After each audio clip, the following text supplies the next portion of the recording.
les rebelles, dont on va parler tout à l'heure, du M23, parlent, eux, de venir protéger les Tutsis du Congo, et donc ils doivent s'en prendre aux Bantous. Alors que les Tutsis du Congo constituent une infime minorité. Mais ils sont financés, ils sont aidés, ils sont approvisionnés en armes, en munitions. Donc, c'est quand même une force militaire aujourd'hui. Pour faire la guerre, il ne suffit pas d'être nombreux. Vous savez, 1000 militaires contre une population désarmée, même si on parle de... C'est largement suffisant. C'est l'armée, c'est ceux qui sont armés qui gagnent la guerre. Surtout s'ils sont soutenus par les grandes puissances de ce monde.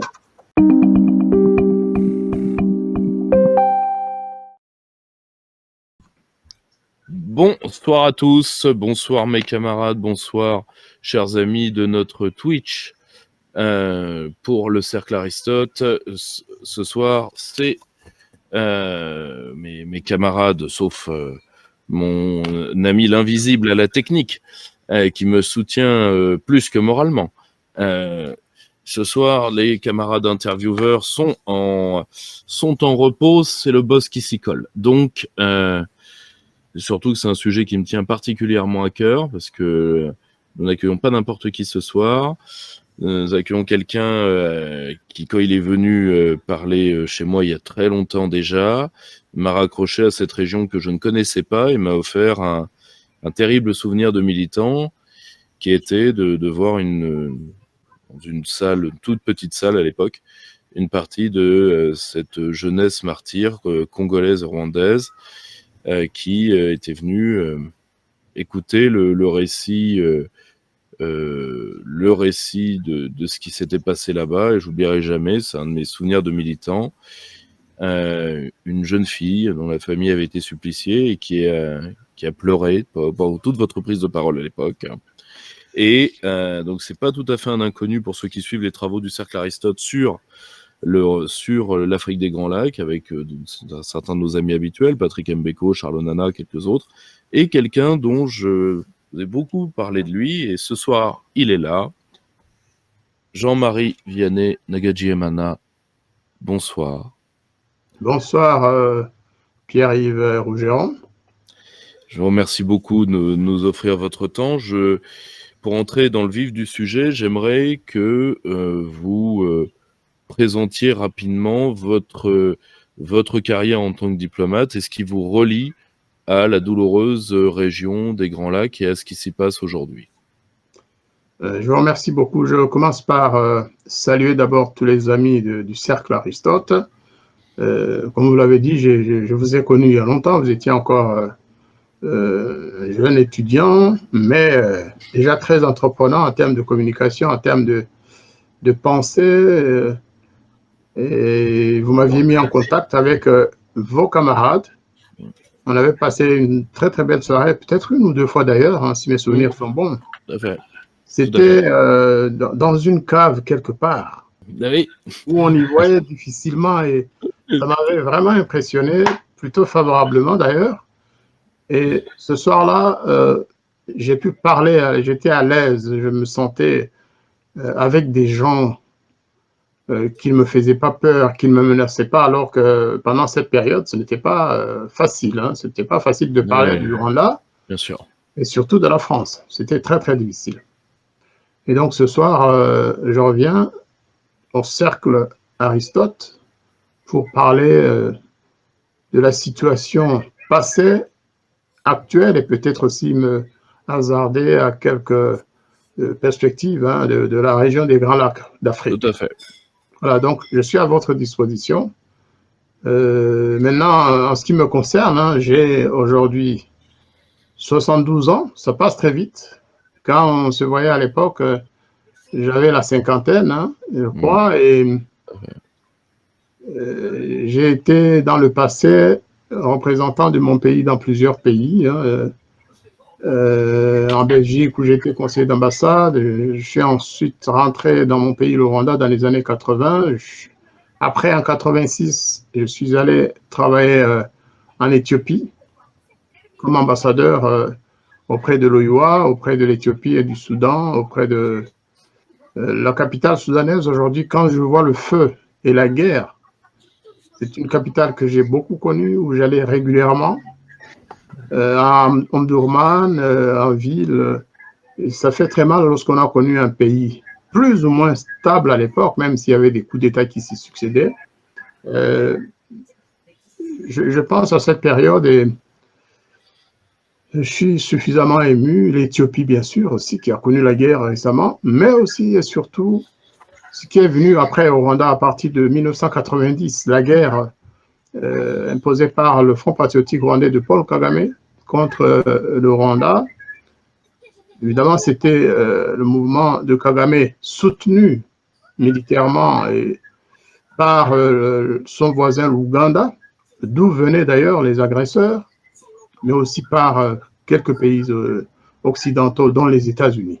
Les États-Unis et la Grande-Bretagne, qui ont beaucoup soutenu l'agression, la guerre du Rwanda, qui a duré 3 ans et demi, d'octobre 90 à avril 1994, et ça s'est terminé bien sûr en catastrophe, en centaines de milliers de morts, parce que tout simplement l'accord de paix qui avait été signé par le gouvernement du Rwanda, du président Habyarimana, avec le Front patriotique rwandais de Paul Kagame, a été sabordé. Et dans ce sens que Paul Kagame et ses troupes ont assassiné le président du Rwanda de l'époque, même si aujourd'hui certains refusent de le reconnaître. Alors qu'il y a eu des enquêtes, alors que le juge Bruguère l'avait démontré sans vraiment... mais alors, dans les détails, en démontrant tout. Ensuite, la politique s'en est mêlée et il y a eu ce que vous savez. Aujourd'hui, on ne parle plus de ce dossier.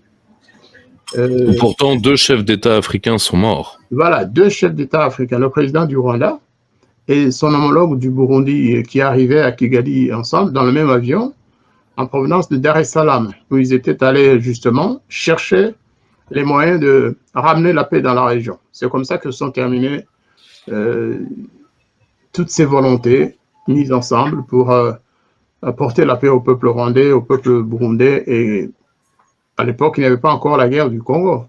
Mais on sentait que un jour ça allait venir, et c'est ce qui est arrivé en 1996 avec la guerre que Kagame a lancée, toujours avec ses alliés ougandais et américains et anglais et autres, contre le Zaïre de l'époque, qui était dirigé par Mobutu. Et vous savez que Kagame est parti au Congo avec un certain Laurent Désiré Kabila, qu'il a mis au pouvoir. Ensuite, il a imposé comme chef d'état-major de l'armée congolaise un certain général James Kabarebe, qui est rwandais, qui est aujourd'hui conseiller de Kagame en matière de sécurité. Et c'est tout ça qui a marqué notre histoire. Et aujourd'hui encore, la guerre de 1996, imposée au peuple congolais et aux Zaïre de l'époque, qui est devenue la République démocratique du Congo, eh bien, cette guerre se poursuit. On va en parler peut-être tout à l'heure. Mais la guerre n'est pas finie dans la région d'Afrique des Grands Lacs, malheureusement. C'est une très bonne entrée en matière, parce que là, on a une part du fil historique. Je parle sous votre contrôle pour que les gens aient une vision simple, aussi simple que possible, sans trahir la réalité. Okay. D'un point de vue statique, vous avez un des géants d'Afrique, qui est la République démocratique du Congo, qui est un pays riche, en tout cas au sous-sol éminemment riche. Et juste à côté, vous avez un pays que je rappelle, beaucoup de mes amis militaires français, membres de l'opération turquoise, m'ont toujours dit que c'était un des plus beaux pays qu'ils avaient jamais vu, mais qui est un tout petit pays, qui est grand comme la Bretagne à peu près, qui est le Rwanda. Et le Rwanda, aujourd'hui, est très bien placé dans l'exportation de matières premières, à ceci près qu'il ne les possède pas. Donc, il exporte des matières qui viennent d'ailleurs, qui viennent de République démocratique du Congo. D'un point de vue militaire, il n'est pas faux de dire que le Rwanda a servi aux Ougandais et à certains Occidentaux, parce que le prix de ça, c'était de foutre dehors, si possible en salissant, la puissance qui avait essayé de protéger l'accord de paix du président Habyarimana, qui était la France. Et il fallait avoir une base, au sens de base militaire, pour pouvoir se lancer à la conquête du Congo et particulièrement des provinces les plus riches.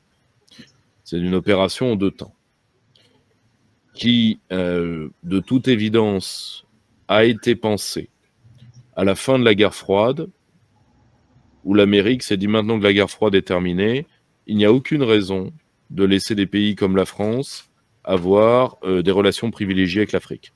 Absolument aucune raison. L'Afrique est un continent riche, et tout ce qui est riche est en partie à nous de droit, ce qui malheureusement replonge, comme l'avait très bien dit le camarade Bernard Lugan, de la colonisation philanthropique au néocolonialisme des droits de l'homme, ce qui replongeait l'Afrique sous tutelle. Et ça s'est passé un peu partout, mais particulièrement dans cette province-là, parce que c'est l'une des plus riches. Donc là, nous sommes dans les années 90. Hein, je fais juste ce petit résumé pour que les gens aient dans la tête. En utilisant la question ethnique et en la montant en neige, parce que l'ethnie en elle-même n'est pas peut être meurtrière, mais elle n'est pas dynamique. C'est comment on utilise l'ethnie qui fait que on a maintenu une situation de guerre pendant toutes les années 90 dans cette zone par rapport aux questions du Rwanda, pour ensuite mettre le FPR au pouvoir, mettre les anciens agresseurs au pouvoir, et pour ensuite, ça c'est ce qui se passe à la fin des années 90-2000, commencer les événements du Congo. Donc vous voyez 3 phases. Première phase au début des années 90 de déstabilisation, prise de pouvoir milieu des années 90 avec le génocide, et ensuite fin des années 90 jusqu'à nos jours, la guerre du Congo qui, sous une forme ou sous une autre, a toujours lieu. Donc jusque-là, est-ce que le résumé vous va? C'est pour les gens qui n'y comprennent rien. Sauf que depuis un certain nombre d'années, d'après les enquêtes que nous avons menées, nous, de l'opposition, mais aussi aidés par nos compatriotes qui sont au Rwanda et ailleurs, nous nous sommes rendus compte que depuis 1990, le Front patriotique rwandais, en arrivant par le nord, eh bien, ils ne se sont pas contentés de se battre contre l'armée nationale. Ils ont massacré des dizaines de milliers de Hutus, spécialement, jusqu'en 1994, où, bien sûr, après l'assassinat de Habyarimana, ils y sont allés carrément selon un plan vraiment préétabli. Ils ont massacré les femmes, les enfants, les vieillards. Partout où ils passaient, ils tuaient les Hutus, ils les massacraient. Voilà. Ils ont tué aussi quelques Tutsis qui leur semblaient tièdes, qui n'adhéraient pas vraiment à l'idéologie génocidaire justement du Front patriotique rwandais. Donc, contrairement à ce qu'on dit, on parle du génocide de 1994. Moi, je suis très indiqué pour savoir qu'il y a eu un génocide, effectivement, contre les Tutsis. Mais je me suis rendu compte, petit à petit, avec les recherches, avec les renseignements que nous avons obtenus des propres membres de l'entourage de Paul Kagame, hein, des généraux, des colonels, des officiers de toute catégorie, eh bien, qui nous ont raconté, qui nous ont montré des documents, qui nous ont apporté des témoignages pour dire que le Front patriotique rwandais, depuis que Kagame en avait pris le contrôle, après la mort et l'assassinat de leur premier leader, Fred Rwigema, eh bien, Kagame avait décidé que leur mouvement allait devenir ce qu'ils appellent un killing machine. C'est le général Kabarebe qui l'a révélé récemment en disant, lorsque Kagame est arrivé des États-Unis, eh bien, Kabarebe, qui est le conseiller de Kagame, ce n'est pas un opposant. Il a dit, il nous a réunis et il nous a dit que désormais, le Front patriotique rwandais devenait un killing machine. Que partout où il passait, il devait, disons, faucher les gens, quoi, et c'est ce qui s'est passé. Ensuite, les populations du Nord, dans la préfecture de Byumba et de Rwingari, ont aussi apporté leur témoignage. Des centaines de milliers de Hutus ont été massacrés, et en 1994, ça s'est poursuivi, et bien après, Ensuite, 96, lorsque la guerre du Zaïre commence, rappelez-vous, les troupes de Kagame sont allées massacrer les réfugiés dans les camps des réfugiés. Mais aussi, à la fin du processus, si je puis dire ainsi, eh bien, l'agression du Congo, Zaïre, a donné lieu à des massacres de Congolais, vraiment qui avaient l'air d'une campagne d'extermination. Aujourd'hui, selon les chiffres donnés par l'ONU même, hein, le HCR, les autres organismes qui ont fait des enquêtes au Congo, on compte plus de 12 millions de Congolais morts, directement massacrés ou alors par effet collatéral. Et la plupart, c'est ceux que les troupes de Kagame ont massacrés, surtout en se servant des supplétifs. Tutsis en général, des Tutsis congolais, qui ont rejoint en masse l'armée du FPR de Kagame et qui se sont mis à massacrer les autres populations bantoues du Congo. Et cela, naturellement, ça a créé une haine terrible aujourd'hui encore, puisque la guerre se poursuit, et puisque les rebelles, dont on va parler tout à l'heure, du M23, parlent, eux, de venir protéger les Tutsis du Congo, et donc ils doivent s'en prendre aux Bantous. Alors que les Tutsis du Congo constituent une infime minorité. Mais ils sont financés, ils sont aidés, ils sont approvisionnés en armes, en munitions. Donc, c'est quand même une force militaire aujourd'hui. Pour faire la guerre, il ne suffit pas d'être nombreux. Vous savez, 1000 militaires contre une population désarmée, même si on parle de... C'est largement suffisant. C'est l'armée, c'est ceux qui sont armés qui gagnent la guerre. Surtout s'ils sont soutenus par les grandes puissances de ce monde. On verra, si on a le temps, comment progressivement la diplomatie a changé, a évolué, jusqu'à ce qu'aujourd'hui, finalement, le monde a compris le jeu de Kagame. Et je pense que tout le monde comprend aujourd'hui et sait que Paul Kagame n'est pas un ange, contrairement à ce que disait Kouchner, qui le peignait comme un gentil révolutionnaire.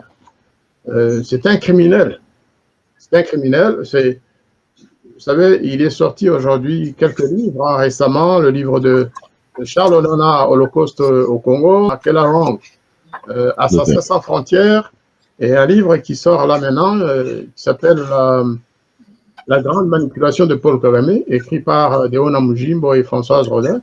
Eh bien, tous ces livres rendent compte de ce qui est réellement passé, contrairement à d'autres, bien sûr, qui ont écrit d'autres livres en disant qu'ils ont traversé le Congo sans voir un seul cadavre. Et on sait aujourd'hui que ces gens-là ne parlent même plus parce qu'ils avaient fait sur commande du FPR.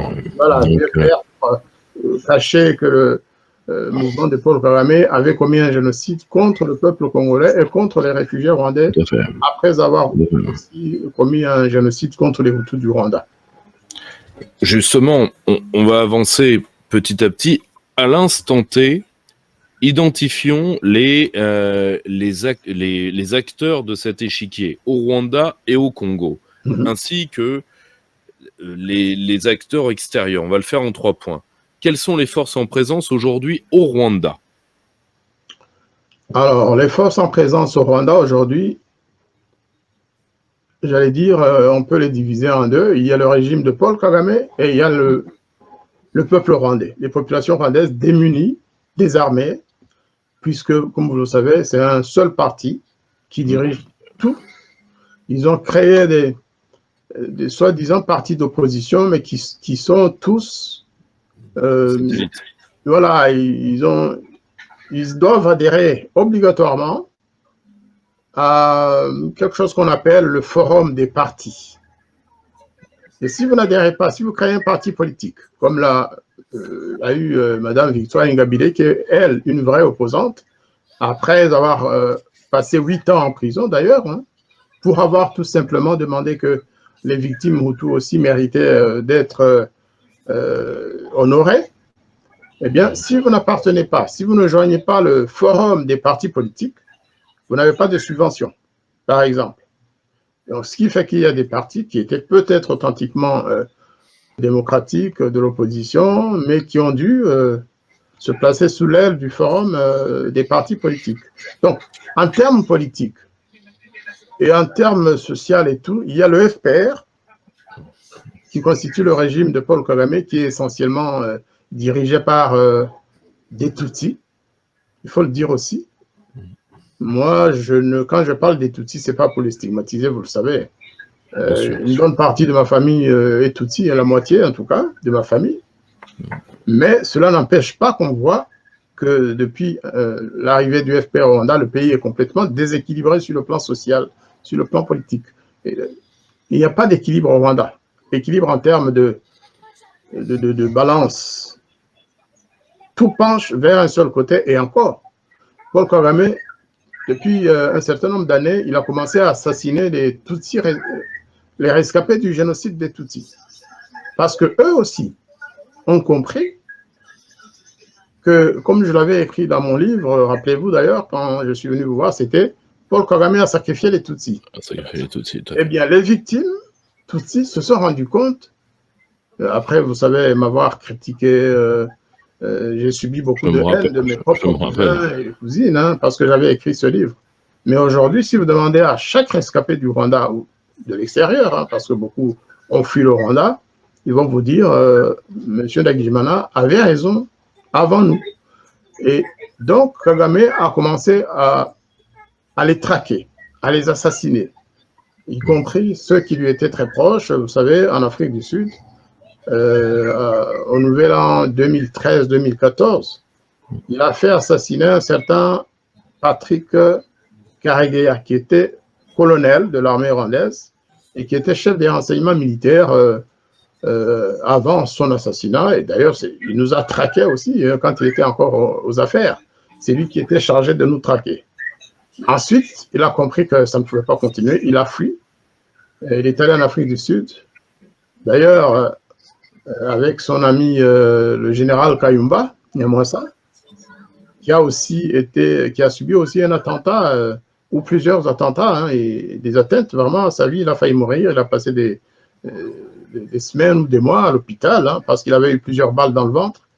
Quant à Patrick Karegeya, l'ancien responsable des services de renseignement extérieurs, eh bien lui, il a été étranglé dans un hôtel. Et puis ensuite, il y a eu un procès en Afrique du Sud. Et la justice sud-africaine a conclu que les assassins sont repartis aussitôt au Rwanda par un avion privé, mais le Rwanda n'a jamais voulu les livrer. Vous comprenez? Donc, bien sûr. Il ne tue pas que les Hutus, mais la première cible de Kagame, c'est quand même les Hutus, qui sont en prison par centaines, qui sont morts en prison par centaines de milliers, sont harcelés, persécutés. Nous-mêmes à l'extérieur, nous sommes menacés tous les jours. Ils ont créé des cellules de harcèlement et de cellules qu'ils appellent Intore, c'est-à-dire les élus, qui nous traquent, qui nous menacent tous les jours. Et ils sont très forts en termes de technologies modernes, hein, ils viennent saboter nos chaînes YouTube ou alors les moyens de communication que nous mettons en place, ils viennent les saborder, les saboter. Petit à petit, dans les pays où ils n'étaient pas les bienvenus avant, c'est eux qui dominent. Je cite le cas de la France. La France qui était accusée par Kagame et les siens d'avoir participé au génocide. La France, c'est-à-dire aussi l'opération Turquoise. Et on pourrait demander aux officiers de Turquoise, hein, eh bien, Kagame, il détestait vraiment la France avec tous les mensonges qui tournaient autour de cette affaire. Eh bien, aujourd'hui, il est choyé par Paris. On n'a jamais compris d'ailleurs. C'est depuis un certain nombre d'années, hein, depuis peu. Sarkozy. Depuis Sarkozy. Avec l'affaire du rapport Duclerc qui est impartial, plutôt qu'il y ait un rapport partiel et partial, dans ce sens qui n'est pas complet. Ils n'ont vu qu'un seul côté. De toute façon, la mission qu'ils avaient reçue, c'était ça. La lettre de mission du président Macron, c'était, il leur disait, allez, cherchez et trouvez ceci. Oui. Trouvez que le gouvernement du président Mitterrand à l'époque, de Chirac et les autres, qu'ils ont contribué au génocide du Rwanda, et ça va nous permettre de nous réconcilier avec Kagame. C'est ce qui est arrivé, mais au prix d'un aveu terrible. Hein, la France a finalement avoué qu'elle avait d'une manière ou d'une autre des responsabilités dans le génocide contre les Tutsis, pas contre les Hutus. que contre les Tutsis, parce qu'on ne parle pas du génocide des Hutus officiellement. Et ça a déclenché, bien sûr, c'est terrible de voir un pays comme la France, le seul qui est intervenu, enfin, dont les soldats, enfin, le seul pays européen occidental qui est intervenu au Rwanda pendant le génocide, accompagné de certains militaires africains, sénégalais et autres. Hein. C'est le seul pays occidental qui est intervenu pour sauver des Tutsis. Et il l'a fait. Il l'a fait. Et ce pays qui est dans la repentance, une repentance qui n'a même pas de sens puisqu'elle est contraire à la réalité historique. Croyez-moi, le rapport du clerc, hein, si je dis qu'il est partial, c'est que le professeur Duclerc n'a même pas voulu nous écouter, nous. Même moi qui connais peut-être le dossier rwandais mieux que tous les experts français qui se sont autorisés. Indiscutablement. Eh bien, il a refusé de me recevoir. Je lui ai écrit une lettre officielle. Jamais. En revanche, ils ont reçu un certain lieutenant-colonel Ansel qui a découvert le Rwanda en juin 1994. Moi qui ai passé toute la période de la guerre à Paris, qui ai suivi au jour le jour les relations entre la France et le Rwanda, eh bien, le professeur Duclerc a refusé de me recevoir pour que je ne dise pas la vérité, tout simplement. Oui, bien sûr. Oui. Voilà, j'allais forcer l'orientation de la lettre de mission. Et donc, voilà ce qui s'est passé. Aujourd'hui, la France est un grand ami, un grand soutien à Paul Kagame. Sans nuance, même dans la guerre que Kagame a lancée au Congo, on a l'impression que la France préfère biaiser. Et je n'accuse personne, mais c'est ce que nous on constate, et c'est ce que aussi les Congolais, parce que quand je parle de nous, je parle des peuples de la région des Grands Lacs, je parle surtout des Congolais qui souffrent de cette guerre, mais aussi les Rwandais, tous ces jeunes militaires rwandais qui vont mourir au Congo, juste pour permettre à Kagame de piller les ressources congolaises au profit des grandes puissances qui ont besoin du coltan, du cobalt, de l'or, voilà. Donc, pour le Rwanda, c'est ça. Maintenant, dans la région, on peut dire que tout se cristallise aujourd'hui autour de l'affrontement entre le Congo et le Rwanda, avec les autres pays de la région qui sont intervenus au titre de la communauté est-africaine, la East African Community, pour aider le Congo à mettre fin à la guerre.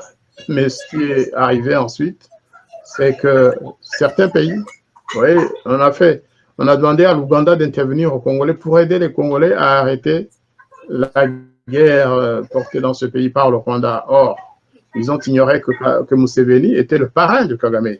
Et effectivement, sur le terrain, il se comporte comme tel. Il a accompagné un peu la prise de certains villages congolais par les supplétifs de l'armée rwandaise. Il y a aussi le Kenya qui a, je pense, eu la même attitude. Seul le Burundi a aidé les frères congolais à mettre fin au combat et à la guerre dans certaines régions. Mais on n'est pas... Aujourd'hui, d'ailleurs, il y a un sommet, une réunion des chefs des armées de la région, au titre toujours de cette intervention est-africaine. On espère que quelque chose va en sortir, mais on se dirige parce que les Congolais ne sont pas contents des résultats obtenus. Et le président Tshisekedi, qui vient d'ailleurs de Chine, hein, qui a effectué une grande visite en Chine, eh bien, il a désavoué les troupes est-africaines qui, au lieu d'aider les forces congolaises à mettre fin à la guerre, au contraire, protègent les rebelles venus du Rwanda. Donc, normalement, c'était un face-à-face entre le Congo et le Rwanda, le Congo étant le pays agressé, et le Rwanda étant le pays agresseur, et qui s'accompagne de supplétifs que Kagame a créés un peu partout dans la province. À l'époque, on parlait de la province du Kivu. Aujourd'hui, on a le Kivu, le Nord Kivu, le Sud Kivu et le Maniema, mais aussi d'autres parties vers l'Ituri, un peu plus au nord-est. à la frontière avec l'Ouganda. Donc, il y a plusieurs acteurs dans cette guerre. Et c'est surtout le Rwanda qui est l'acteur principal de déstabilisation. L'objectif, c'est juste d'occuper le territoire où le Congo regorge de ressources minières énormes, de cobalt. Gigantesque, cobalt. Voilà, et donc, c'est ça. Mais Kagame a récemment revendiqué aussi l'appartenance de ce territoire-là, de l'Est du Congo, à l'ancien royaume du Rwanda. Et il a expliqué que si les Rwandais qui habitent, les rwandophones qui habitent en partie cette zone se révoltent contre Kinshasa, c'est parce que tout simplement, ils ne se sentent pas congolais, qui veulent retourner au pays, j'allais dire, home, pour aller chez eux au Rwanda, et que Kagame est donc légitime pour occuper tout ce territoire. Vous comprenez que les Congolais ne peuvent pas l'accepter. Et les analystes considèrent que si la guerre ne s'arrête pas au Congo, on s'oriente vers une guerre ouverte entre le Congo et le Rwanda, avec la possibilité que les Congolais traversent la frontière pour aller arrêter ou mettre fin aux velléités de Kagame au Rwanda même. Voilà, c'est vraiment c'est un risque qui n'est pas... Le Congo a manqué de moyens, mais il sait depuis quelques mois, depuis 2021, le Congo s'est beaucoup équipé en avions de combat. Je ne suis pas un spécialiste de la guerre, mais ils se sont vraiment bien équipés. Ils ont aussi recruté beaucoup de jeunes dans leur armée, parce que c'est ce qui manquait aussi dans l'armée congolaise. Depuis 1996, cette armée était infiltrée et contrôlée par les hommes de Paul Kagame au Congo, et qui le renouvelait régulièrement, y compris jusqu'au sommet pratiquement. Donc, je dirais que ce tableau est plus ou moins représentatif de la situation actuelle. On est en confrontation entre nos deux pays. Je me demanderais ce que font les opposants rwandais, par exemple. Est-ce que nous, on accompagne Kagame dans cette guerre? Je dis non. Au contraire, nous avons publiquement pris le parti de défendre le camp de la paix dans la région. C'est-à-dire que nous condamnons les agressions de Kagame contre notre frère ou nos frères congolais, contre le pays voisin, la République démocratique du Congo. Et nous nous tenons prêts, si cela devait arriver, malheureusement, prêts à avancer avec les Congolais en synergie pour mettre fin à cette guerre et ramener la paix dans toute la région et au Rwanda. On ne le fait pas parce qu'on n'aime pas notre pays, le Rwanda, non, non, non, mais on le fait tout simplement et on prend cette position parce que les conséquences de cette guerre ont comme cible, la première cible de cette guerre, c'est les peuples de la région. Le Rwanda aussi, même si c'est le pays agresseur, mais il meurt beaucoup de jeunes Rwandais pendant la guerre, des jeunes Rwandais qui sont nos neveux, nos nièces, mais c'est surtout le peuple congolais qui est victime de ces visées hégémoniques et à caractère génocidaire d'ailleurs, parce que l'armée de Kagame, lorsqu'elle avance, elle s'en prend aux populations, elle massacre des populations civiles qu'elle remplace par des populations venues du Rwanda et qui occupent les terres soi-disant libérées. Oui, donc il y a là un problème sérieux et nous avons pris le parti de soutenir nos frères congolais, le peuple congolais, non pas contre le peuple rwandais, comme l'a si bien dit le président Tshisekedi, mais contre le régime de Paul Kagame, qui est un régime génocidaire, un régime prédateur qui sème la zizanie et la haine entre les deux peuples rwandais et congolais. D'ailleurs, vous savez, dans le sud Kivu, le président Kagame a créé une autre armée de rebelles, Tutsis, venus du Rwanda, mais qui sont originaires du Burundi, pour chercher à contourner le Burundi et déstabiliser ce pays. Là aussi, il faut le souligner, le Burundi a choisi de ne pas y aller franco, c'est-à-dire d'y aller doucement, d'envoyer ses troupes pour neutraliser cette rébellion. Mais il y a quand même une crise aussi entre le Rwanda et le Burundi, dont on ne parle pas beaucoup, mais la crise existe. Elle n'est pas encore ouverte, mais on sent qu'il y a vraiment un problème. Voilà, en quelques mots, si vous avez des points précis à il y a un point sur lequel je voudrais y revenir. Parce que là, on a brossé la situation actuelle avec le risque de conflit qui est proche. Mais il y a un seul point que je qualifierais de positif dans cette situation. Et c'est sur ce point-là que je voulais revenir. C'est que quand moi j'ai commencé, grâce à vous et grâce à d'autres, à m'intéresser à ce qui s'est passé là-bas, je me rappelle votre solitude, je me rappelle celle de mes camarades et amis, certains devenus très amis qui étaient dans l'opération Turquoise. Je pense au général Didier Tauzin, je pense au colonel Jacques Augard. Et j'ai vu des hommes extrêmement courageux, Charles Onana, qui est un ami proche, Patrick Mbeko, quelques autres. Et je voulais avoir votre avis sur si on prend, si on met le cas français à part, parce que dans l'université africaniste, il y a encore énormément de gens qui sont ce que Lénine aurait appelé des idiots utiles du FPR. Mais si on sort du cas de Paris, ce que je vois dans les médias anglo-saxons, ce que je vois dans une part de l'Afrique francophone, y compris dans une part de l'Afrique francophone et francophobe, je pense à quelqu'un comme Kémy Séba, par exemple, qui a dit publiquement depuis le sol africain tous les doutes qu'il avait, toute la distance qu'il avait sur la personne de Paul Kagame. Il faut un certain courage depuis l'Afrique pour le faire, car Kagame a cette particularité aussi de faire tuer à l'étranger. Et il faut bien avoir ça en tête, c'est que Kagame élimine ses opposants aussi à l'étranger. Et pour vous, comment s'est fait le retournement d'une partie de l'opinion africaine, qui est quand même assez visible, en tout cas, même pas eu au-delà même des Grands Lacs, et qu'est-ce qui a fait qu'aujourd'hui, il y a une prise de conscience, même si le Rwanda, même si le FPR garde des alliés puissants en Occident, qu'est-ce qui a fait que l'étoile de Kagame a quand même pâli? Eh bien, moi, je mettrai un bémol quand même, parce que dans les pays d'Afrique de l'Ouest notamment, l'étoile de Kagame n'a pas pâli, justement parce que ces gens ne connaissent pas la région des Grands Lacs.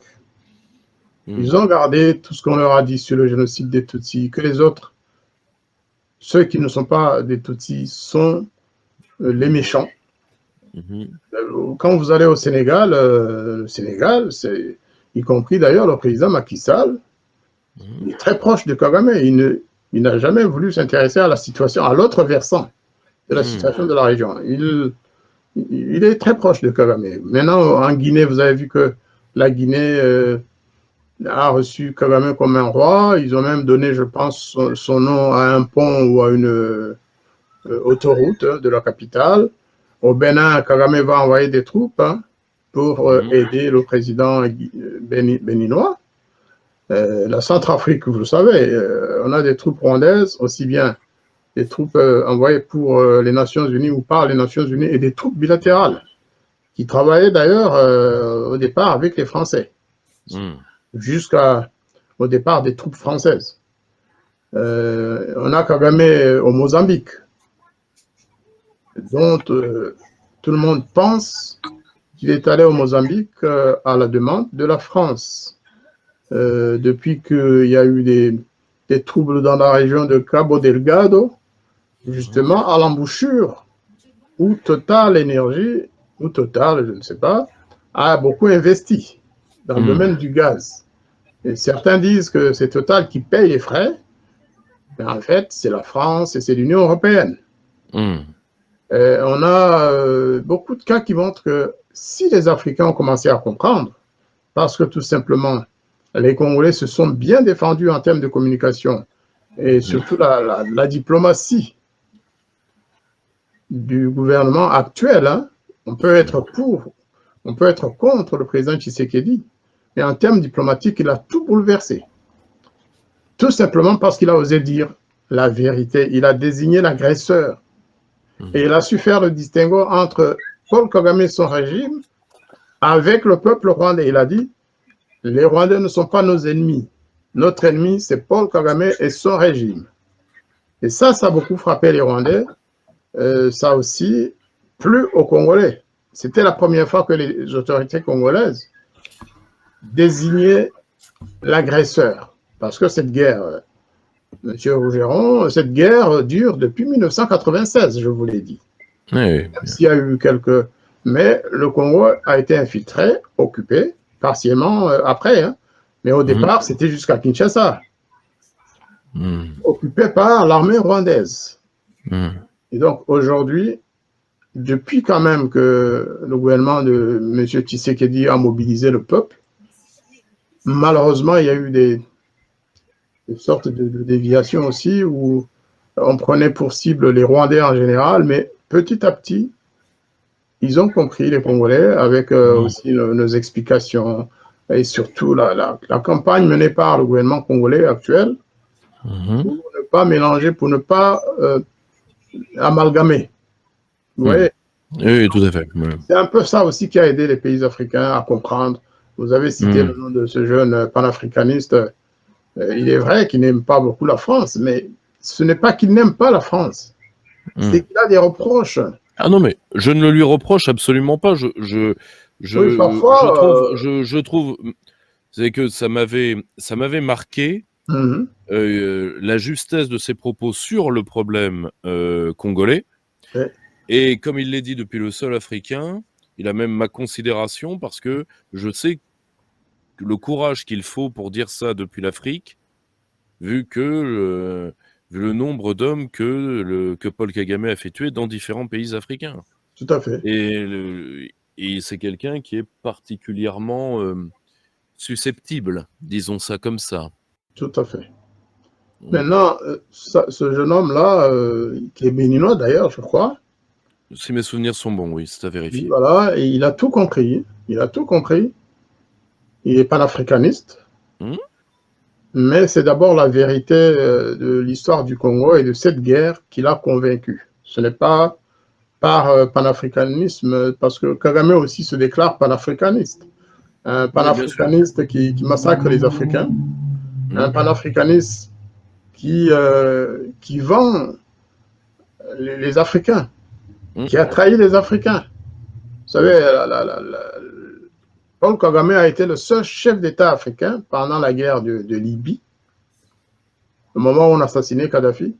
Paul Kagame était le seul chef d'État africain à soutenir cette guerre, alors que l'Union africaine avait adopté une résolution pour condamner cette guerre, en disant cette guerre, cette invasion va déstabiliser toute la région du Sahel et d'Afrique du Nord. Et c'est ce qui est arrivé pour finir. Donc, Kagame a pris le mauvais côté. Vous savez qu'aujourd'hui, par exemple, il est en pourparlers, il a signé un accord avec la Grande-Bretagne pour que ce pays envoie ses demandeurs d'asile au Rwanda. Un pays où des milliers de Rwandais fuient leur pays en passant par des voies. Eh bien, ils traversent les rivières frontalières entre le Rwanda et l'Ouganda, ils vont en Tanzanie, ils vont au Burundi, au Congo, pour fuir la dictature.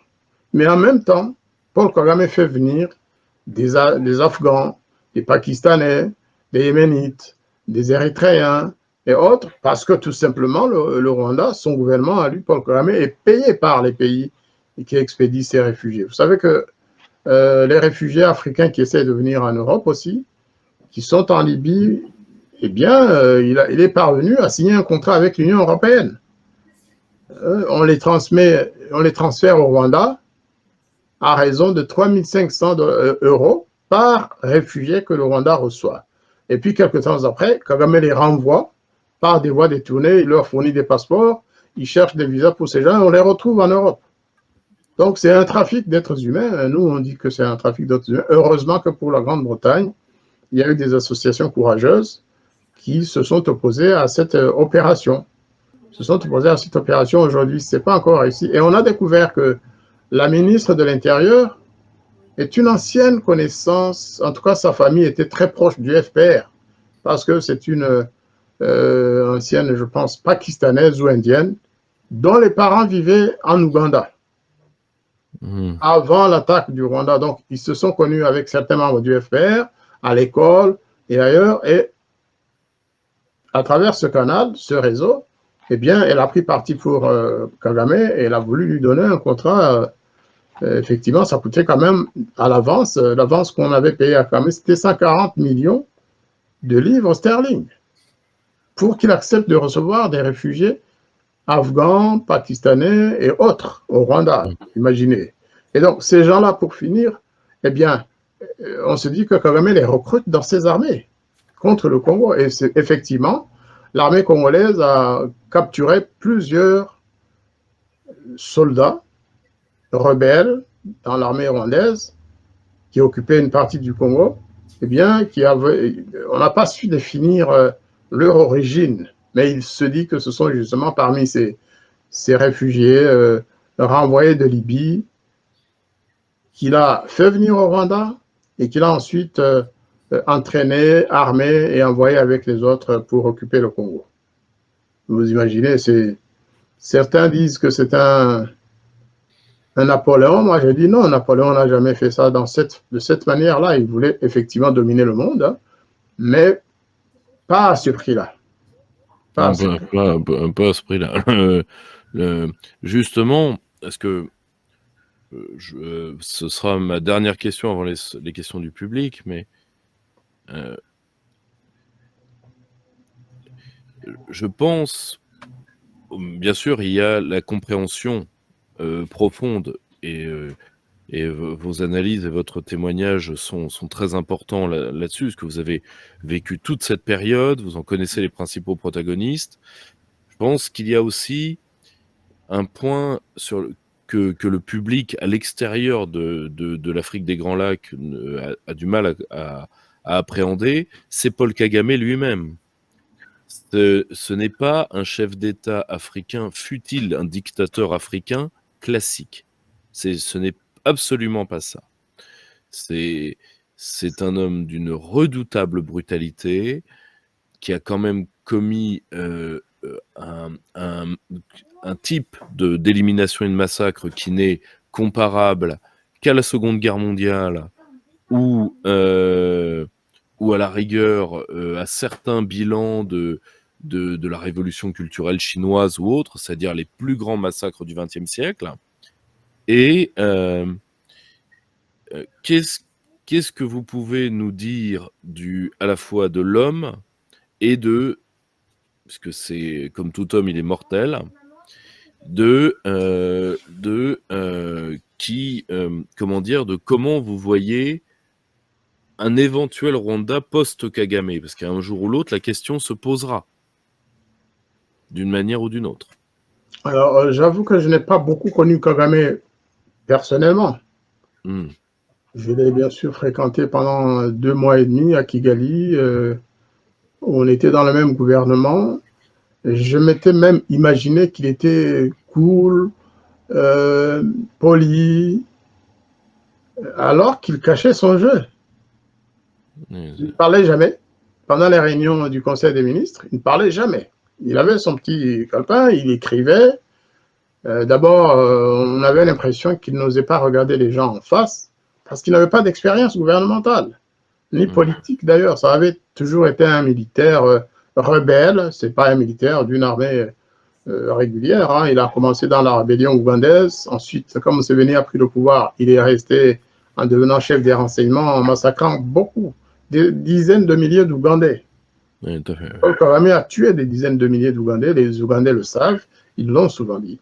Ensuite, au Rwanda, je vous l'ai dit en arrivant, d'abord, il a fait assassiner son supérieur, Fred Rwigema, parce que maintenant, on sait que c'est Paul Kagame qui a fait assassiner ce monsieur-là pour le remplacer.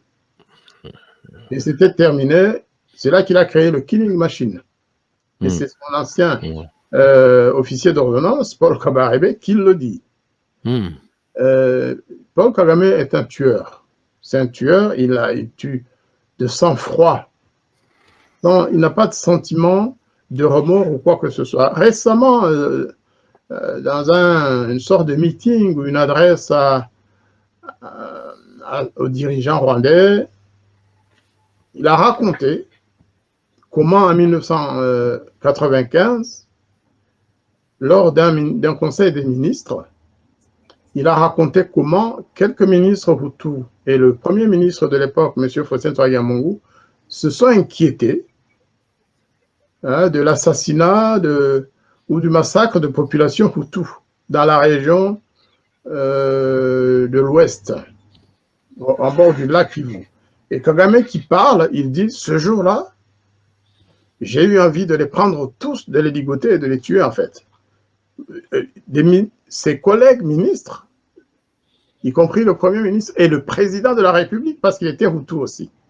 C'est Kagame qui nous a dit ça en public, dans une émission qui est encore sur YouTube d'ailleurs, où il regrette de ne les avoir pas tués. Vous savez, l'ancien ministre de l'Intérieur qui était un Hutu, membre du FPR depuis le départ, il est venu avec les autres d'Ouganda, et il a été assassiné en 1998 au Kenya. Kagame a avoué son assassinat, il a dit il avait dépassé la ligne rouge parce qu'il parlait des crimes commis par l'armée rwandaise de Kagame contre les populations à gauche, à droite dans le pays. On est en 98, hein? C'est une des premières victimes. Donc, c'est pour vous dire aujourd'hui, si vous faites la liste des personnalités politiques proches de Kagame qui ont été assassinées, des jeunes journalistes qui croupissent en prison encore aujourd'hui, dont certains ont été assassinés en prison, des opposants. Par exemple, Madame Victoire Ingabire, qui est, comme je vous l'ai dit, la première opposante vraiment qui vit au Rwanda, qui ne peut pas tout dire, bien sûr, mais qui est d'ailleurs gardée, j'allais dire, qui n'a pas l'autorisation de rejoindre sa famille en Hollande. Eh bien, Paul Kagame a enlevé et assassiné. Enfin, c'est pas lui, c'est pas ses mains. Non, il fait faire. Ses services. La plupart des jeunes qui avaient déclaré qu'ils soutenaient Victoire Ingabire, eh bien, ils ont disparu, ils sont morts. Il y a 2 ans et demi, rappelez-vous, on a beaucoup parlé de Paul Rusesabagina, c'est le héros du fameux film Hôtel Rwanda. Celui qui avait sauvé des milliers de Tutsis aux 1000 collines. Eh bien, parce que tout simplement, il avait commencé à critiquer le régime de Paul Kagame, il a fait beaucoup de conférences aux États-Unis et il était suivi. Il était suivi vraiment dans la plupart des universités américaines, il a fait des conférences. Et eh bien, qu'est-ce que Kagame a fait? Ils lui ont tendu un piège, ils l'ont enlevé, ils l'ont kidnappé de Dubaï, il s'est retrouvé au Rwanda, endormi. On pense qu'il lui avait injecté des produits parce qu'il a passé 3 jours sans savoir où il était. Après l'arrivée à Kigali, il est sorti de l'avion comme un zombie. Eh bien, il vient de passer 2 ans et demi en prison. Il est sorti de prison parce que les États-Unis en ont fait une question d'honneur. Ils ont dit, vous le sortez de prison, il rentre aux États-Unis où se trouve sa famille. Il est belge, mais il a une résidence permanente aux États-Unis. Après le passage du secrétaire d'État Anthony Blinken, ils ont continué à discuter. Kagame disait, je ne le lâcherai jamais. Et à la fin, je pense qu'il a il a peut-être été mis en garde sérieusement par le président Biden. Et c'est comme ça qu'il a lâché Paul Rusesabagina. Sinon, il était parti, hein, et il devait mourir en fait. C'est un homme sans foi ni loi. La seule réponse qu'il a à toute revendication, c'est la menace de mort. Récemment encore, quand j'ai donné une interview sur ma chaîne YouTube, La Voix des Grands Lacs, à Madame Michaela Rong, qui est justement l'auteur de Assassins sans frontières, Rwanda, Assassins sans frontières, eh bien, j'ai reçu des menaces au quotidien, des gens de Kigali qui m'envoyaient des messages en me disant que je n'avais plus beaucoup de jours à vivre, ceux de France, parce que maintenant ils sont très puissants. À l'époque, vous savez que c'est nous qui nous exprimions, on se croyait en terrain pas conquis mais libre. Aujourd'hui, on n'a plus la possibilité de s'exprimer. Hein. L'ambassade est là, les services, certains services, je pense, ont été infiltrés. Il y a Interpol à Lyon, où il y a un haut officier rwandais qui a été envoyé. Ensuite, il y a bien sûr la francophonie, Madame Mushikiwabo, qui travaille toujours pour Paul Kagame. Et il y a une série de services rwandais qui sont en France, qui pourchassent. Ils ont créé des chaînes pour harceler les Rwandais de France et d'ailleurs, des chaînes YouTube, je veux dire. Je vous assure, c'est un... Et parfois, je me dis, mais est-ce qu'on a encore la sécurité et la paix dans le pays qui nous a reçus, en France? Ça aussi, c'est une grande question. D'ailleurs, Oui. je pense que notre communauté, et ce n'est pas que les Hutus, hein. Bien sûr, c'est les Hutus d'abord, mais aussi les Tutsis exilés en France qui ont fui le régime de Paul Kagame. Donc, c'est une terreur permanente. C'est un kill machine qu'on retrouve partout. Puis une éventuelle solidarité ethnique ne l'a jamais arrêté, Kagame. Non, non, non. Quand vous n'êtes pas avec lui, même si vous êtes son frère ou sa sœur, il va vous liquider. Oui.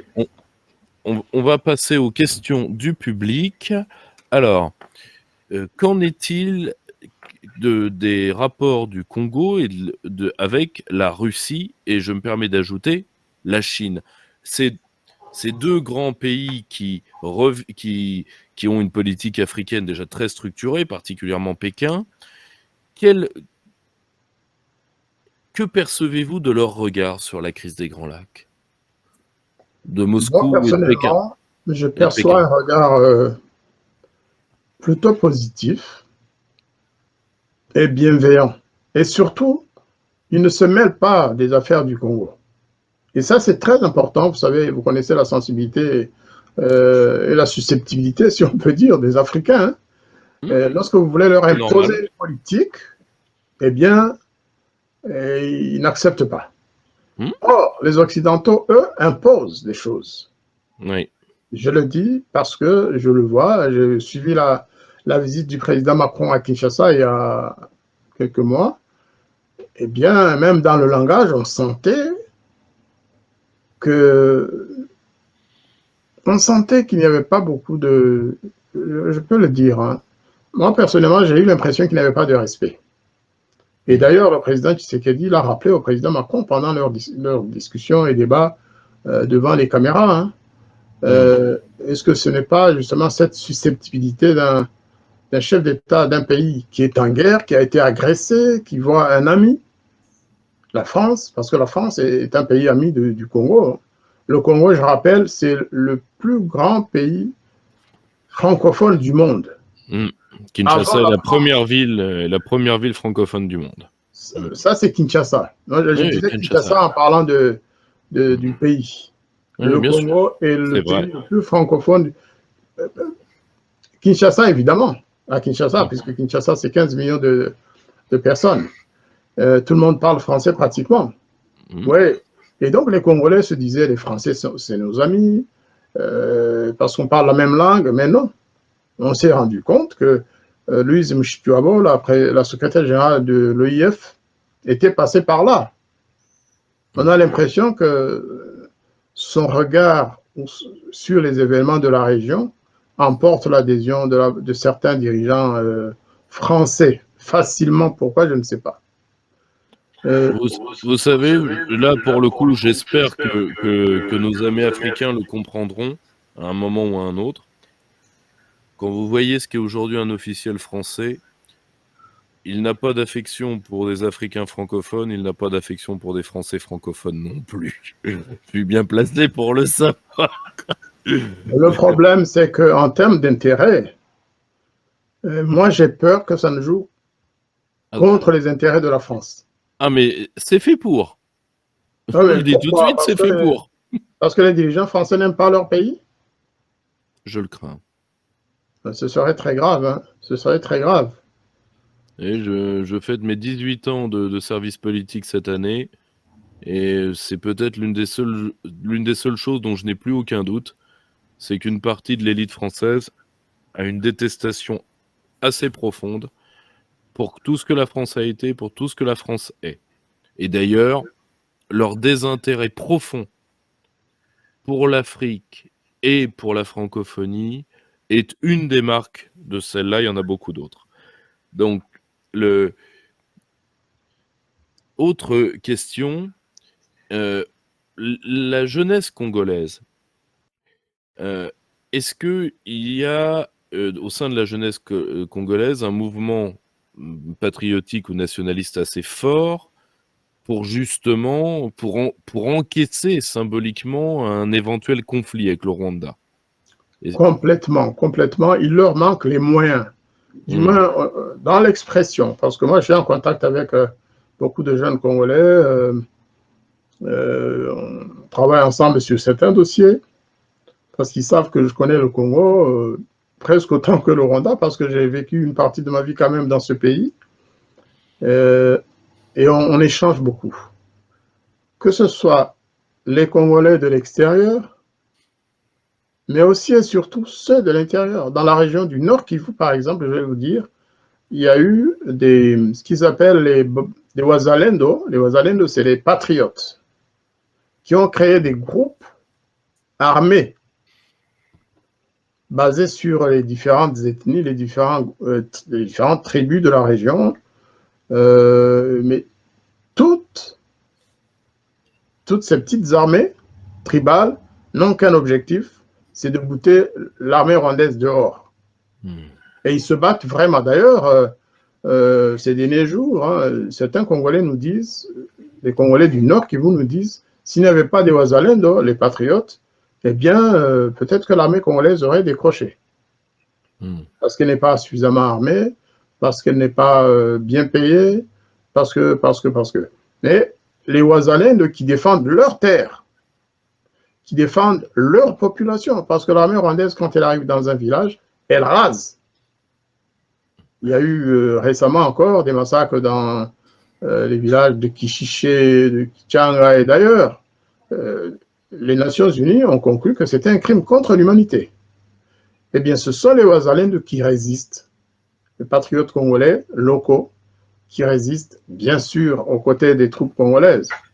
Sauf qu'aujourd'hui, elles sont gênées dans leur action par les troupes est-africaines, justement. Mais il y a un mouvement très, très fort qui a failli d'ailleurs basculer dans une certaine... ce qu'on avait appelé anti-rwandisme, c'est-à-dire que les jeunes Congolais étaient devenus tous anti-rwandais. Parce que la propagande disait que ce sont les Rwandais qui ont envahi le Congo. Il a fallu que le président Tshisekedi redresse ce discours-là, en disant, il ne faut pas stigmatiser, il ne faut pas globaliser. Ce ne sont pas les Rwandais qui nous ont envahis. C'est l'armée de Paul Kagame, c'est le régime de Paul Kagame qui nous... Alors que les Rwandais sont nos frères et sœurs. Et ça a vraiment changé très vite. Aujourd'hui, nous sommes les amis des Congolais. Parce que nous prenons aussi parti pour la cause congolaise contre les velléités et les invasions de ce pays par le Rwanda. Ça fait presque 29 ans, 30 ans que le Congo a trop souffert. Des millions de Congolais sont morts suite aux agressions rwandaises de notre pays. C'est pourquoi les opposants qui sont les opposants rwandais de l'extérieur se sont dit, si ça se poursuit, si ça continue comme ça, il y aura une guerre entre le Congo et le Rwanda. Et nous pensons que ce n'est pas le Rwanda qui va gagner cette guerre, malgré les aides qu'il reçoit de certains pays occidentaux. Et nous nous sommes donc mis en marche pour établir une sorte de synergie avec les patriotes congolais, pour arrêter cette guerre, pour arrêter la bestialité que Paul Kagame s'est mis en tête d'utiliser pour contrôler le Congo, les richesses du Congo, mais aussi en massacrant les populations congolaises. Si c'était que des pillages, à la limite, ok, mais il massacre en passant, il tue les Congolais et il remplace les populations congolaises par des populations venues du Rwanda. D'où la haine actuelle, justement, contre tout ce qui est rwandais. Et nous, nous ne voulons pas, nous voulons vivre en paix avec ce pays. À l'époque du président Habyarimana, de son prédécesseur Kayibanda, et même du roi, les rois récents, on n'a pas connu cette haine entre les Congolais et les Rwandais. Au 19e siècle, oui, il y a eu des guerres de conquête par des roitelets, ou plutôt le roi du Rwanda, qui attaquait certaines tribus du Congo, mais qui n'a jamais pu occuper. Mais ça n'avait pas, c'était régulier, parce que ça allait et ça venait. Hein, les tribus congolaises aussi attaquaient le royaume du Rwanda. Mais aujourd'hui, c'est une haine implacable, parce qu'il meurt des milliers de gens au Congo, tous les mois, et Kagame, il s'en fout, il le dit. Il dit I don't care. Voilà, et il persiste et signe. Il l'a dit encore récemment, il a dit que s'il y avait une guerre entre le Congo et le Rwanda, eh bien, le Congo, que ça durait même pas un jour. Ouais. D'où la question que vous posiez tout à l'heure. Comment se fait-il que le Rwanda, un petit pays, un pays grand comme la Bretagne, alors que le Congo est plusieurs fois plus grand que la France, on se dit comment la Bretagne va avoir cette supériorité militaire, et économique même. Le Rwanda vit, c'est un pays perfusé. Il vit grâce au pillage qu'il entretient, qu'il commet. Et donc, si aujourd'hui la frontière se fermait, pardon, si le Rwanda n'accédait plus aux ressources congolaises, je vous assure que tout tomberait comme une carte. Et si Kagame, effectivement, comme vous l'avez dit, était en difficulté aujourd'hui, je me dis, est-ce qu'il partirait, comme vous l'avez suggéré, comme Idi Amin, en Arabie Saoudite? Paul Kagame, rassurez-vous, il s'est créé beaucoup d'amitié, surtout en Afrique, mais aussi dans certains pays, les pays du Moyen-Orient, l'Asie. Et pour combien de temps il partirait? Parce qu'aujourd'hui, le monde est si petit que les crimes qu'il a commis, de toute façon, se retourneraient un jour contre lui. Et nous travaillons pour que cela arrive d'ailleurs. Il y avait ces jours-ci le procureur général du tribunal pénal international, de la CPI, pardon, la Cour pénale internationale, et il était en visite au Congo. Je ne sais pas s'il est déjà parti, mais il a promis d'ouvrir des dossiers contre ceux qui ont assassiné des Congolais ces jours-ci, notamment à Kichiché et ailleurs. Or, c'est l'armée rwandaise qui l'a fait. Donc, attendons voir. C'est vrai que la CPI n'a jamais arrêté une guerre, hein, mais au moins, on voit que les pays occidentaux s'y intéressent. Alors, il y a un élément peut-être qu'il faut préciser, s'il n'y a pas une question y afférente, c'est l'influence ou les conséquences de la guerre actuelle entre l'Ukraine et la Russie dans la région des Grands Lacs. Parce que, vous le savez, Kigali abrite la cellule d'observation et de contrôle des pays de la région. C'est le Premier ministre canadien qui l'a annoncé l'année dernière à la veille de la fameuse conférence du Commonwealth, parce que le Rwanda est membre du Commonwealth aujourd'hui. Et aussi, le Rwanda préside justement la francophonie. Eh bien, le Premier ministre canadien avait annoncé que son pays et l'OTAN ouvraient une antenne à Kigali pour surveiller les pays de la région par rapport à leurs relations avec la Russie et les pays qui sont avec la Russie dans la guerre contre l'Ukraine. Vous voyez ce que ça veut dire? Pourquoi ils l'ont installé à Kigali, cette antenne-là? C'est pour contrôler le Congo et les pays de la région. Et s'ils veulent contrôler le Congo et les pays de la région, c'est que le Rwanda est du côté de l'OTAN. On ne reçoit pas une antenne de l'OTAN comme ça sans raison, et il y a des contreparties. Donc, de là, certains disent, écoutez, le Rwanda s'est rangé du côté de l'OTAN, non pas par conviction, mais par opportunisme. Alors que le Congo joue sur les deux tableaux. Le Congo a des bonnes relations avec les États-Unis, même s'il sait que les États-Unis sont derrière la guerre qui ravage le Congo, mais le Congo aussi s'est donné les moyens d'être à l'aise avec la Russie et avec la Chine, parce que ces pays peuvent lui donner ce que les États-Unis ne lui donneraient jamais. Oui, c'est ça. Le Congo ne va pas se laisser égorger, ne va pas laisser son armée démunie, tout simplement pour plaire à l'OTAN. Ils ont besoin d'armes. Si l'OTAN, si les États-Unis, la France et les autres ne donnent pas des armes au Congo, qui est un pays ami, eh bien le Congo va les chercher ailleurs. C'est ça aussi.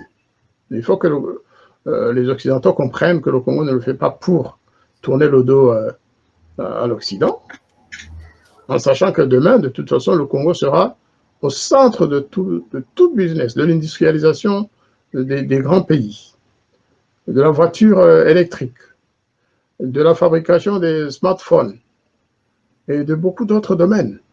On aura besoin de ce pays. Donc, moi, si j'étais responsable français, je développerais de très bonnes relations avec le Congo, sans nécessairement condamner le Rwanda, mais je prendrais parti pour l'avenir de mon pays plutôt que de soutenir celui qui déstabilise le Congo. Les dernières questions qui nous restent sont des questions sur l'Afrique de manière un peu plus générale. Dites celles qui vous conviennent. La première, je commence par celle qui est la plus proche de notre sujet de ce soir. Quelle est la relation entre les deux Congos? Eh bien, officiellement, les relations sont bonnes, mais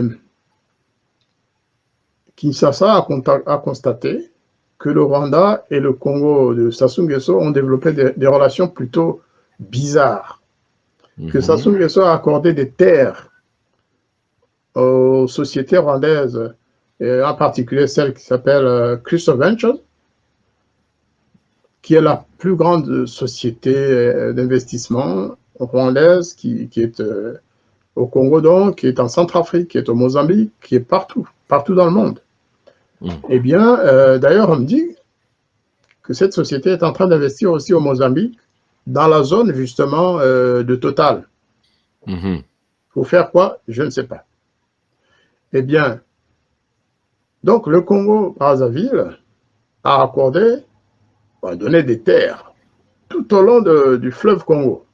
En face de Kinshasa, dans la zone de Maluku, où les deux Congos se proposaient de construire un pont reliant les deux rives du fleuve Congo, eh bien, pas loin de là, le Congo a accordé des terres au Rwanda.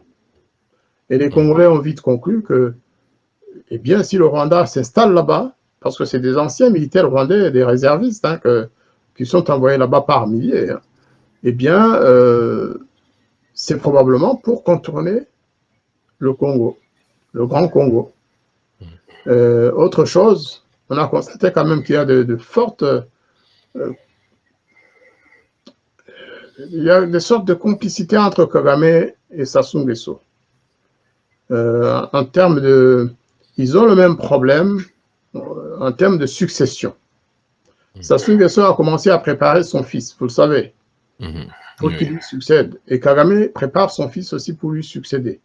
Son fils, tout ça. Alors, il y a des relations d'amitié qu'ils essaient de cacher, mais que nous connaissons, des va-et-vient. La femme de Kagame qui est souvent à Brazzaville, justement, ils sont co-associés à des sociétés d'investissement rwando-congolaises, et ce qui fait que Kinshasa se méfie un peu de son voisin congolais. Il porte le même nom, mais Kinshasa sait qu'il y a quelque chose qui se trame du côté de Brazzaville, comme d'ailleurs en Centrafrique. Vous le savez, il y a plusieurs milliers de Rwandais, des anciens militaires rwandais qui se sont installés en Centrafrique et qui ont obtenu la nationalité centrafricaine.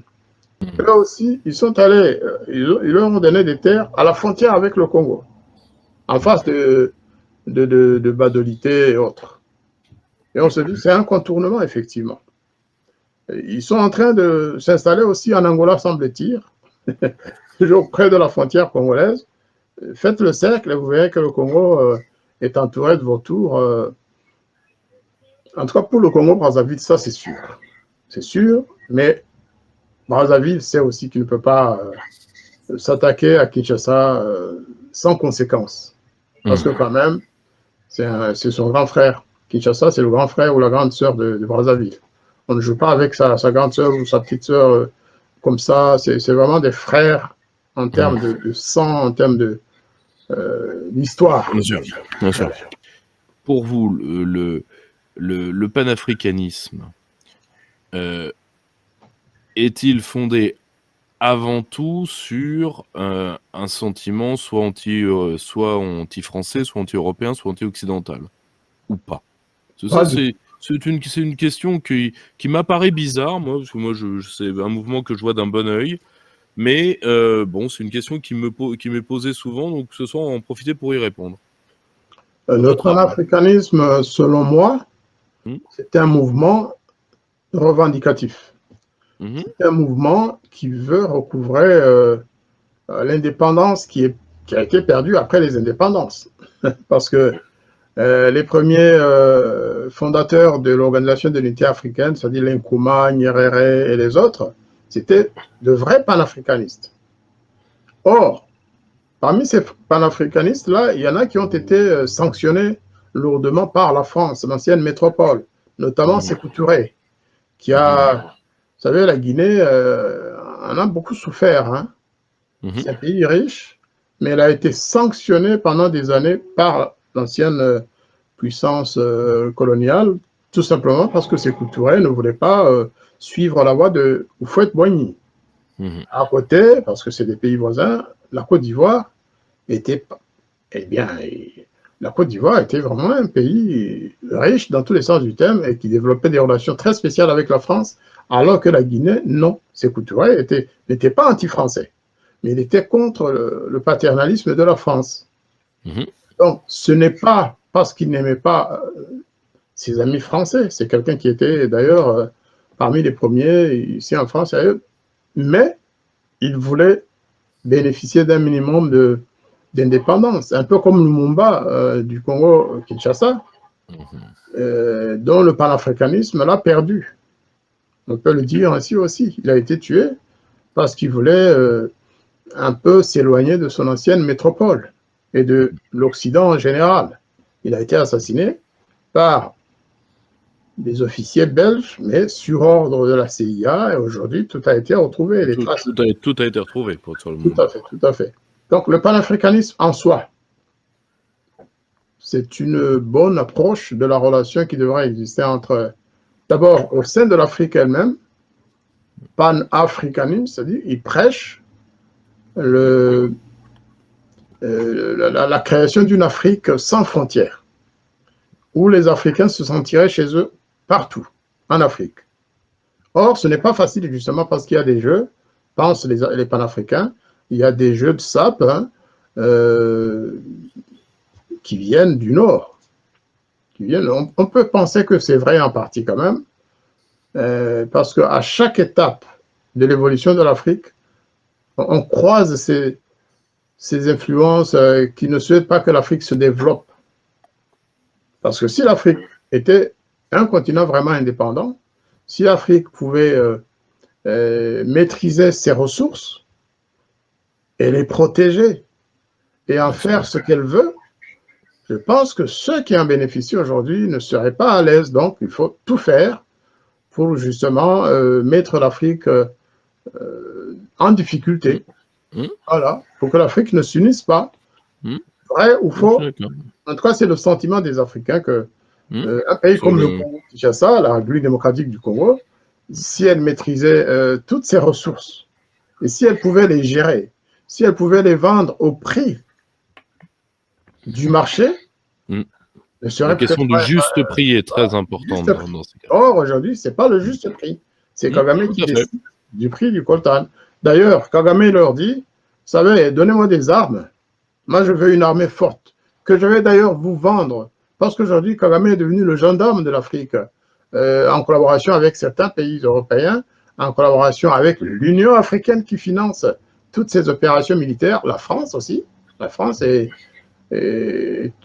vraiment au noyau de cette coopération multipartite entre le Rwanda de Kagame et l'Union européenne. Les opérations du Mozambique, l'opération de Centrafrique, le Bénin, ça c'est déclaré, ce n'est pas, on ne peut pas s'en cacher, puisque ça a été dit.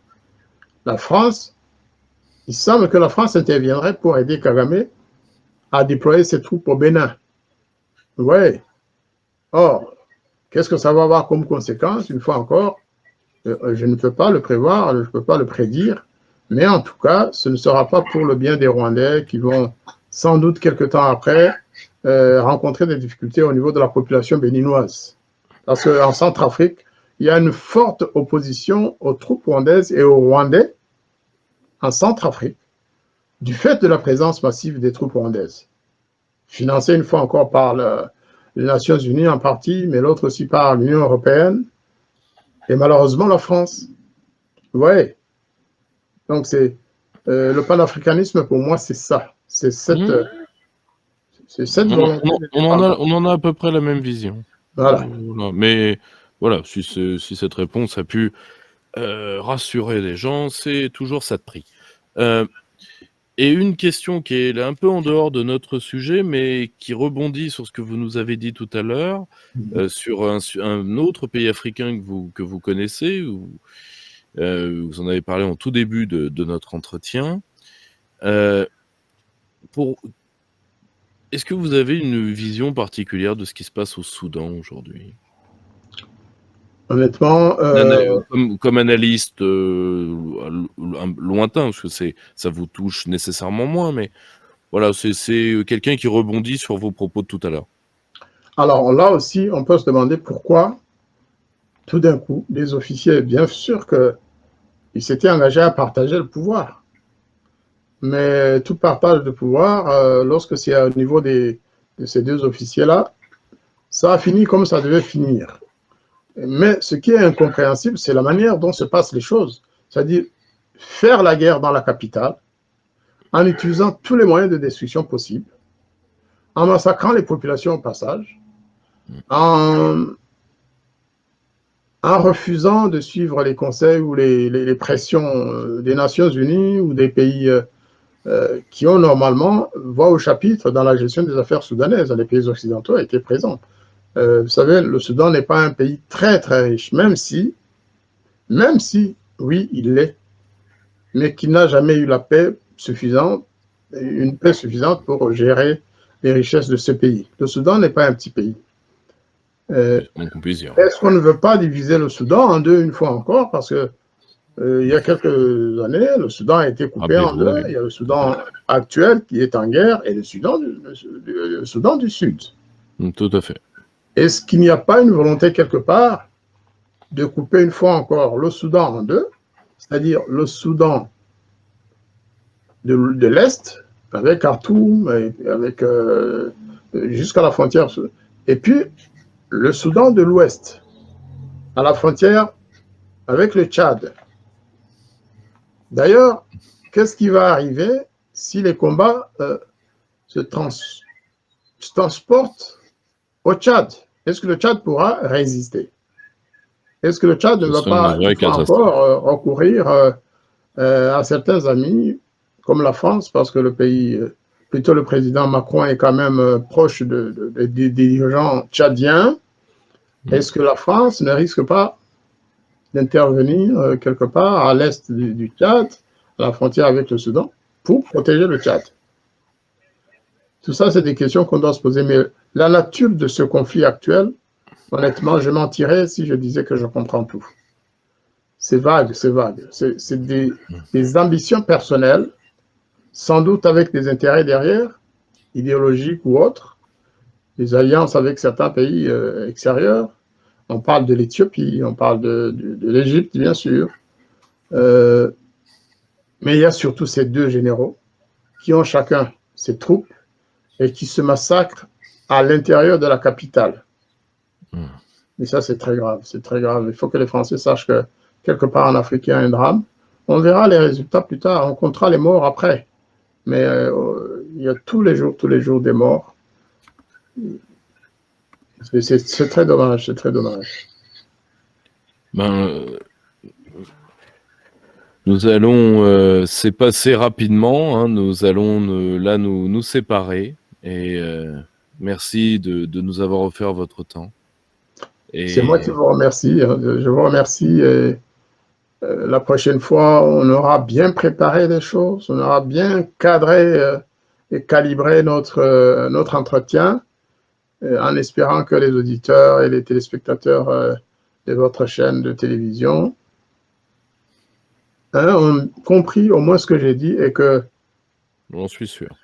voilà, et que à la prochaine émission, s'ils peuvent même intervenir en direct, pourquoi pas, si vous avez les moyens techniques de les faire intervenir. En tout cas, je suis très content d'avoir fait partie de cette émission aujourd'hui, d'avoir apporté ma petite contribution dans l'explication des événements qui se déroulent dans notre pays et dans la région des Grands Lacs. Un dernier message quand même à nos frères et sœurs congolais. Je le répète, l'opposition rwandaise n'est pas là pour soutenir tel ou tel dirigeant congolais, mais nous tenons, nous, à nous unir avec nos frères et sœurs congolais, avec le peuple congolais qui a tant souffert par la méchanceté et les atrocités commises par une armée qui était censée être l'armée de notre pays d'origine. Cela nous a révoltés et nous sommes prêts à nous joindre aux efforts des Congolais pour mettre fin à cette guerre par tous les moyens.